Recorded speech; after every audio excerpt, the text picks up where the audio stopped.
Le Conseil a été informé de la situation en Tunisie, où nos compatriotes vivent des moments particulièrement difficiles.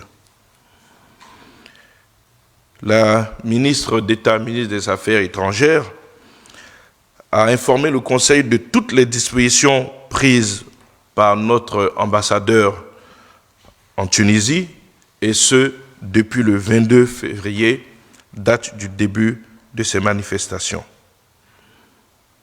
Des dispositions ont été prises et qui ont permis notamment d'enregistrer nos compatriotes au fur et à mesure qu'ils arrivaient, mais également de les héberger dans des conditions acceptables grâce donc à des ONG caritatives qui avaient été identifiées.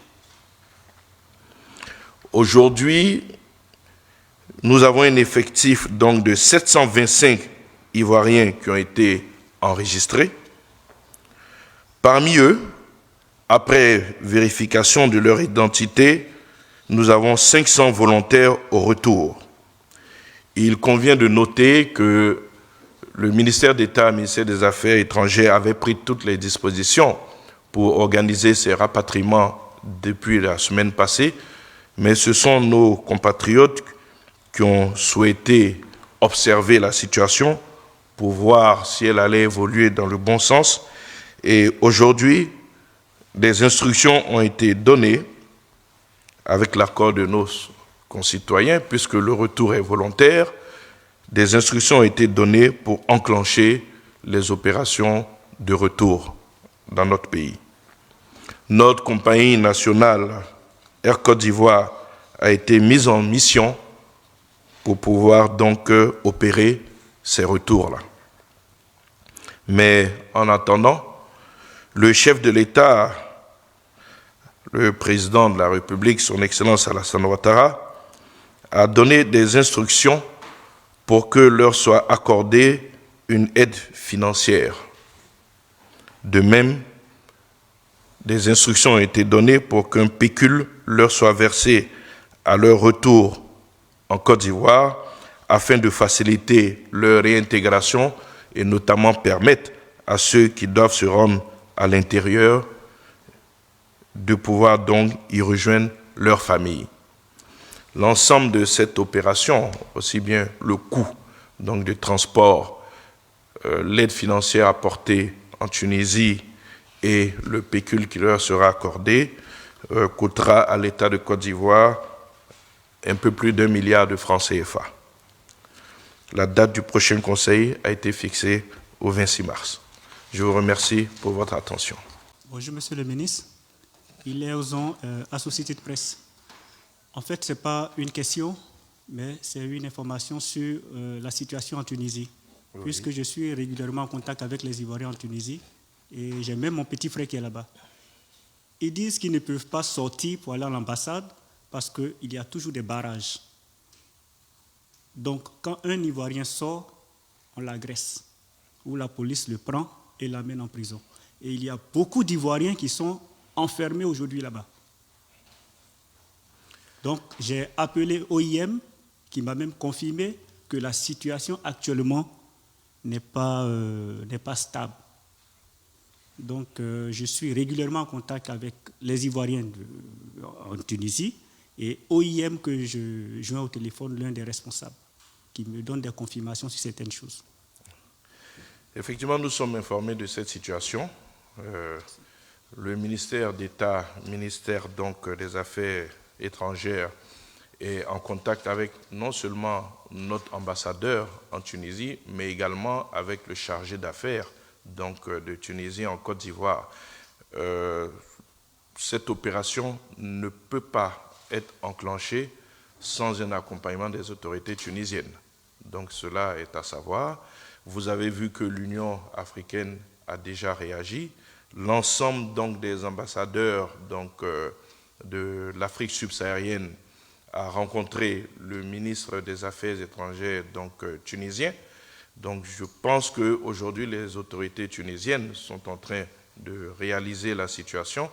Vous avez vu vous-même que le président a apaisé donc, son discours suite à cette rencontre avec cette rencontre des ambassadeurs africains subsahariens à Tunis avec donc, le ministre des Affaires étrangères donc, de Tunisie. Donc, nous sommes en relation avec les autorités pour pouvoir au mieux donc, organiser le rapatriement de nos compatriotes. C'est un phénomène de masse. Nous avons nous-mêmes, hélas, connu ça donc, dans notre pays. Et quand c'est comme cela, effectivement, il est difficile de contrôler donc, le mouvement de toute la population. Mais à partir du moment où nous sommes en contact avec les autorités tunisiennes, nous avons espoir qu'elles prendront donc les mesures nécessaires pour faciliter le déplacement de nos compatriotes vers leur ambassade afin que l'opération de retour puisse être organisée de façon sereine.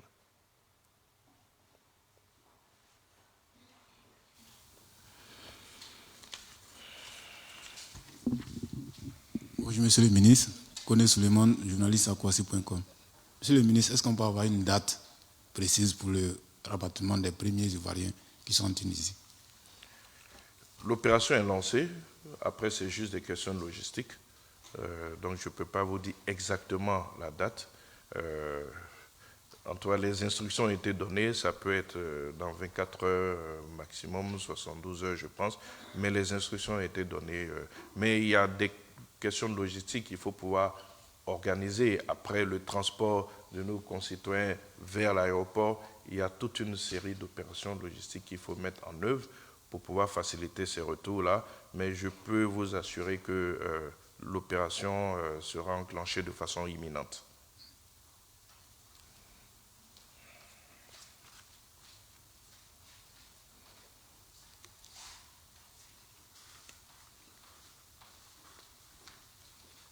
Bonjour, Monsieur le ministre. Je suis Fulbert Yao de Anadolu Agence. C'est sur le même sujet concernant nos compatriotes en Tunisie.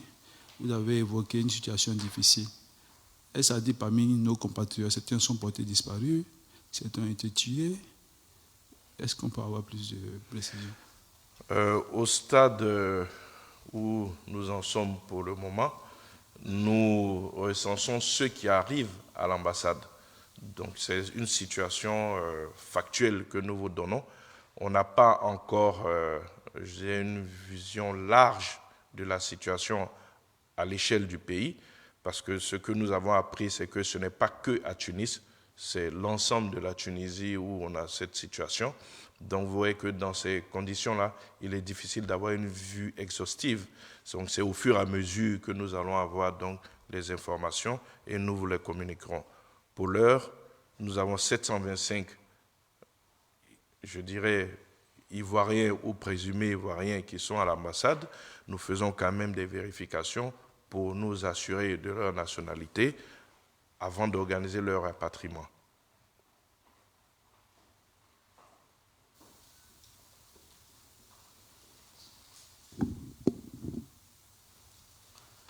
Bonjour Monsieur le ministre, Cyprien Kwasi pour Abidjan.net.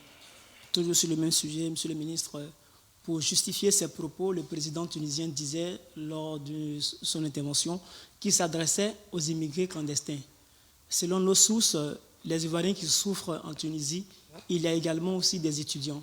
Étant donné que nous sommes en pleine année universitaire, lorsque parmi ces rapatriés, il y a des étudiants ivoiriens qui vont rentrer, ça sera quoi les cas? Est-ce qu'ils seront réintégrés dans le système universitaire en Côte d'Ivoire ou bien ils seront laissés pour compte avec ce que l'État entend leur donner comme l'argent? Merci. Aujourd'hui, il faut parer au plus urgent. Le plus urgent, c'est sauver des vies. Le plus urgent, c'est éviter que nous ayons donc des blessés. Il y a déjà eu quelques blessés, d'après ce que nous avons appris. Il y a eu d'énormes destructions de biens. Le plus urgent, il s'agit de sauver des vies. Après tout, l'accompagnement pourra se faire. Déjà, il y a une anticipation qui a été faite pour pouvoir leur permettre leur réintégration dans la société. Un pécule leur sera accordé. C'est donc dire que déjà nous sommes dans l'anticipation.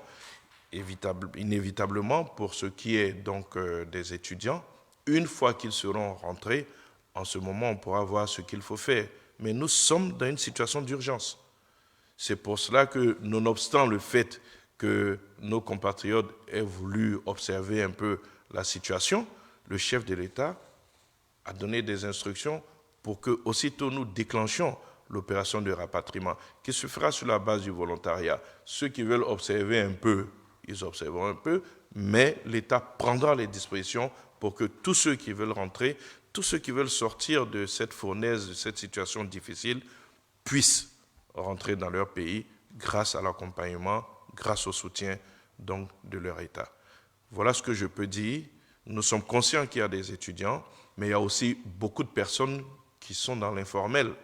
Je ne dévoile pas un secret quand je dis que, au nom des relations anciennes qu'il y avait entre les présidents Habib Bourguiba et le président Houphouët-Boigny, il n'y a pas de visa entre la Tunisie et la Côte d'Ivoire, de sorte que beaucoup de nos compatriotes ont pu s'y rendre, certains dans l'espoir de pouvoir donc immigrer en Europe. Donc c'est ce qui fait que nous avons donc cet effectif d'Ivoiriens qui sont présents en Tunisie. Mais effectivement, parmi eux, il y a des étudiants qui sont allés soit par leurs propres moyens, qui sont allés soit grâce à des bourses de coopération, ce qui montre l'excellence des relations entre les deux États, ou bien alors qui sont allés avec donc des bourses de l'État de Côte d'Ivoire. Donc le plus important, c'est de les faire rentrer. Et ensuite, nous aviserons.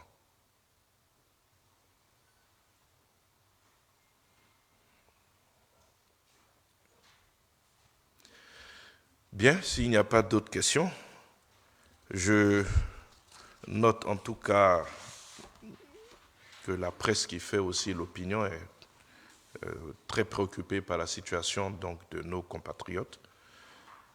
Si vous avez vu que ce sujet a été posé au niveau donc, du Conseil des ministres, c'est que cette préoccupation remonte aussi au plus haut niveau de l'État, et c'est en ce sens-là que le chef de l'État a donné des instructions pour que nous puissions parer au plus pressé, c'est-à-dire faire entrer nos compatriotes qui sont en détresse.